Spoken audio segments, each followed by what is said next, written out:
This is Steve Bruce for BLR with an HR Compliance News update. The United States Supreme Court has just handed down its eagerly awaited Hobby Lobby decision. And here to help us understand the ramifications of the decision is BLR's Senior Managing Editor of HR, Patricia Trainor. Patricia, what exactly did the Supreme Court decide, and what are the implications for employers? Sure, Steve. Let me start by just giving some background on the case itself. Hobby Lobby and a couple of other corporations brought this case alleging that they were being discriminated against and that the government was violating the Religious Freedom Restoration Act, which states that the government cannot burden somebody's religious beliefs unless there is a compelling government interest and the government is using the least restrictive means to do so. In the case of Hobby Lobby and the other plaintiffs, they're all closely held corporations. They're family-owned, and in each of them, these families have distinct religious beliefs, the sincerity of which was never disputed.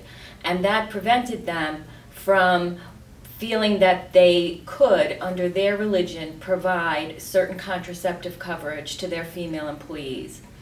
This type of coverage was required, however, by regulations under the Affordable Care Act. So that's the basis of the conflict. And what the court held today was that closely held for-profit corporations cannot be required to provide contraceptive coverage. And the judges said the government did not find the least restrictive means to advance its interest in providing cost-free contraceptive coverage to women.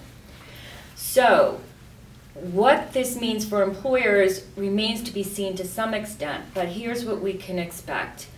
Most likely, as Justice Kennedy stated, the government can pay for this coverage. So, given that, the Obama administration will likely issue regulations requiring the government to pay for this coverage. Additionally, the court made clear that its ruling is limited to this one issue, that is, contraceptive coverage with closely held for-profit corporations. So, for example, it doesn't apply if a corporation or the owners of a corporation have religious beliefs that conflict with mandates for vaccinations or blood transfusions. That, if those things ever come up, those are left for a later decision of the court. Additionally, the court stated that employers may not use their ruling today as a shield to engage in discriminatory conduct. So there was a strong suggestion by the court that it would not tolerate the use of this rationale that it issued in the opinion today to be used to discriminate against gay individuals. So in terms of employers, we're going to have to wait and see. Overall, again, the decision is narrow.